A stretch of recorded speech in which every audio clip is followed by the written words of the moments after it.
let's congratulate you for your premiere yesterday at South by Thank you. Southwest. That's not just any little indie film festival. No, it's a big one. So yeah, so share your experience. Oh, well, for me, it was really surreal. I think I've said this about a million times. I kind of like blacked out when we were watching it. I was like, is this happening? I even asked her, I was like, she's like, no, I loved it. I was watching it. I was like, I was there too. I loved it. I was just like, I can't believe we're here. It was really great. It was well received. Everybody like loved our concept, and They laughed at our jokes. They loved that we had fun in the series. I think that was like, I think that was a big thing, is that we were playful with it. You know what I mean? And I think that that's rarely seen. And so I think that we were appreciated for that.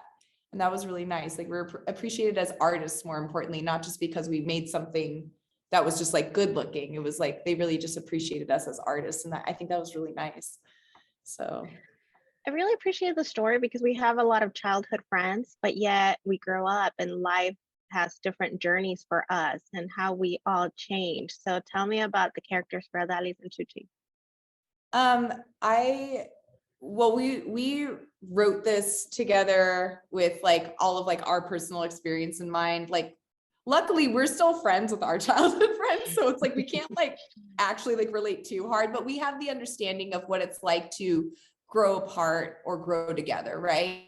And I think even like with our closest friends, like me and my best friend, for instance, we had a minute where we were growing apart, and that was a really scary time for me.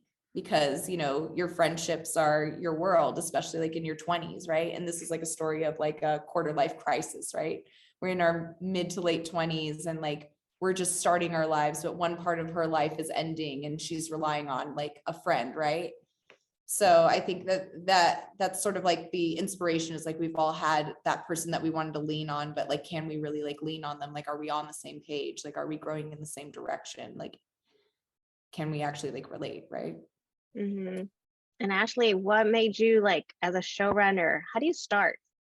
How do you begin? How do you begin a series like this? Yeah, so I mean, luckily, like these were low stakes. It wasn't South by, you know, that was like years. Yeah. we wrote it for 2 years. Every Tuesday for 1 hour, we would show up on Zoom.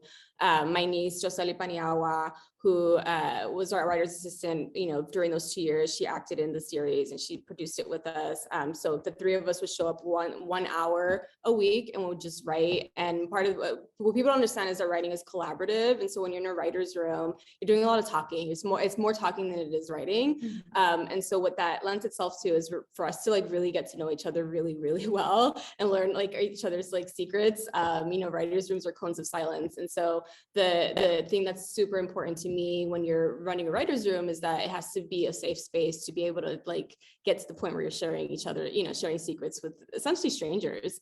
And I think what we wrote was true to our experiences, and obviously it's a fiction, right? But like we inserted ourselves enough where it feels like an honest portrayal of like two women who are figuring it out together and then ultimately apart.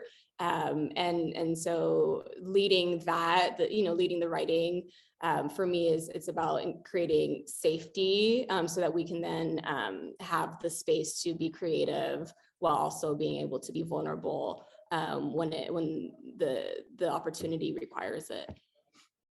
Now, I have yet to see the rest of the series. All I got is a teaser of the pilot. But I feel like there's probably a little bit about teaching your other friend, like, okay, you need to really, you know, you lost your job, kind of adapting to a new lifestyle while trying to get her life together, right? What advice, if you were in that situation, would you give to that friend? Like as us or as the characters? No, as you. So my friend lost her job. I would not do what my character did. But I would offer my home. I would do that portion. I'm very much like that. Even with Ashley, I'm like, you want to come over for dinner? Like I'm that kind of person. I would also just like see what I could do to support them. You know what I mean? I would less tell them what to do and more be like, maybe give like accidental unsolicited advice, because I am like accidental problem solver. I was raised by a Virgo man. So it's just like, that's just my love language. I'm like, how about you do this? And sometimes people just want to be like listened to and like heard. And I would want to be able to love my friend in the way that they need to be loved and give them the support they need. I think in real life, that's what I would do. I would encourage everyone to take a construction class. It is so fun, and you learn a skill and you meet people, and then you forget that you're unemployed. But then afterwards you like built a house and you're like, wow, maybe I could do this with my life. And then all that time that you spent like taking a construction class, like you forgot, like you're doing something. You're like, you don't want to cut your hand off because you're using real tools. So you're like focused on that. And then you're forgetting that like your life sucks. And so like at the end, you're just like better because you forgot. And then your mental health has improved, but also go to therapy. So like if you lose your job, like don't be afraid to like talk to someone who has like trained tools to like give you the support you need. So yeah, go to therapy, take a construction class, get a hobby, try pickleball. Yes, I want to go pickleballing with you so bad. She rock climbs. I rock climb. Go do something else. Forget, like, just stop, because if you focus on the problem, you're not gonna get out of it. You know what I mean? Like, I feel like you're like, I'm gonna do this with my life, I'm gonna do this with my life. And when and people who are like so on like grinding, like they get burnt out. You get burnt out and then it doesn't actually pan out. So like take a step away from the problem, go do something different, and go build a house, and then when you come out of it, you're like, oh, okay, like I can breathe now, and then I can now adjust a problem with with a clear head. Learn a trade. That's a great idea. Go to Los Angeles Trade Tech, home of the, I'm not sure what, but I was so surprised you were in a carpentry class. I really did. I was very impressed. I was like, you weren't kidding. She goes, she's like, I wasn't.